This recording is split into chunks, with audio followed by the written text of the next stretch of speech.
حضرت سیدنا مولا علی شیر خدا رضی اللہ تعالیٰ عنہ سے روایت ہے، فرماتے ہیں کہ حضرت معاذ بن جبل رضی اللہ تعالیٰ عنہ حضور صلی اللہ تعالیٰ علیہ وسلم کے ساتھ ایک سفر پر تشریف لے جا رہے تھے، تو نبی پاک صاحب الولاق صلی اللہ تعالیٰ علیہ وسلم نے حضرت معاذ بن جبل رضی اللہ تعالیٰ عنہ کو آواز دی، یا معاذ۔ تو حضرت معاذ رضی اللہ تعالیٰ عنہ کہتے ہیں لبیک و یسرک یا رسول اللہ صلی اللہ تعالیٰ وسلم۔ نبی پاک صاحب الولاق صلی اللہ تعالیٰ وسلم نے پھر دوسری مرتبہ آواز دی، یا معاذ۔ حضرت معاذ رضی اللہ تعالیٰ عنہ کہتے ہیں لبیک و یسرک یا رسول اللہ صلی اللہ تعالیٰ علیہ وسلم۔ آقا کریم صلی اللہ تعالیٰ وسلم نے تیسری مرتبہ ندا دی، تیسری مرتبہ آواز لگائی، یا معاذ۔ اسی طرح حضرت معاذ رضی اللہ تعالیٰ عنہ کہتے ہیں لبیک و یسرک یا رسول اللہ صلی اللہ تعالیٰ وسلم۔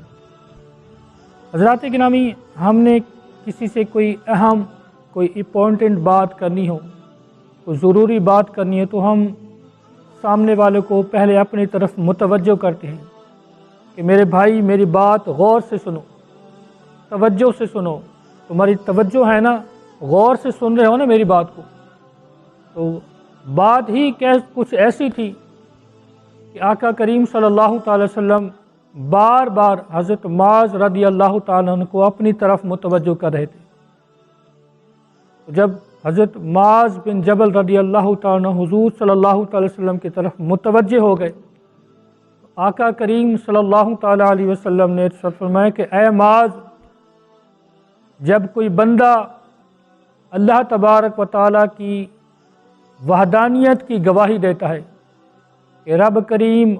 وحدہ لا شریک ذات ہے، اور محمد مصطفیٰ صلی اللہ تعالی وسلم کی رسالت کی گواہی دیتا ہے، تو اللہ تبارک و تعالیٰ اس پر جہنم کی آگ کو حرام فرما دیتا ہے۔ حضرت معاذ رضی اللہ تعالیٰ عنہ کہنے لگے کہ یا رسول اللہ صلی اللہ علیہ وسلم، میں یہ خوشخبری جا کر لوگوں کو بتا نہ دوں تاکہ ایمان والے مومنین لوگ جو ہیں وہ خوش ہو جائیں گے؟ تو نبی پاک صاحب الولاق صلی اللہ تعالی وسلم نے حضرت معاذ رضی اللہ تعالیٰ کو منع فرمایا، روک دیا کہ لوگ پھر سست ہو جائیں گے، کاہل ہو جائیں گے، اور اسی کو تکیہ لگا کر بیٹھ جائیں گے، اسی پر تکیہ کر کے بیٹھ جائیں گے۔ تو باوقت مرگ جب حضرت معاذ رضی اللہ تعالیٰ عنہ کی روح جو ہے وہ قفس انصری سے پرواز کرنے والی تھی، اس وقت حضرت معاذ رضی اللہ تعالیٰ عنہ نے یہ حدیث مبارکہ بیان فرمائی۔ تو ذات گرامی، ہمارا یہ جو چینل ہے قمری آن لائن ٹیوٹر، اس کو بنانے کا مقصد یہ ہے کہ ہمارے دوست، احباب، بہن بھائی، بہت سارے ایسے لوگ ہوتے ہیں کہ جن کو کئی مسائل، کئی مسئلے درپیش ہوتے ہیں، اور وہ شرم کے مارے کسی سے بات شیئر نہیں کرتے، کسی سے بات پوچھتے نہیں ہیں، سوال نہیں کرتے، وہ شرم محسوس کرتے ہیں۔ ہزارہاں ایسے مسائل ہیں کہ بندہ ان کی تلاش میں تو ہوتا ہے، وہ مسئلے کا حل تو جاننا چاہتا ہے، لیکن اسے سمجھ نہیں آتی کہ میں کس سے بات کروں، میں کس سے سوال کروں۔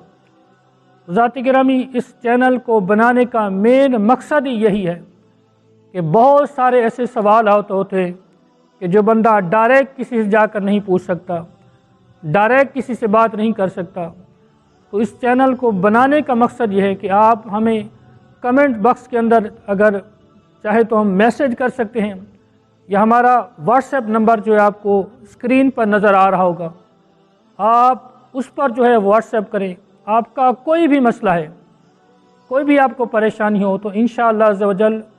قرآن و حدیث کی روشنی میں اس کا جواب دینے کی کوشش کی جائے گی۔ وما علینا الا البلاغ المبین۔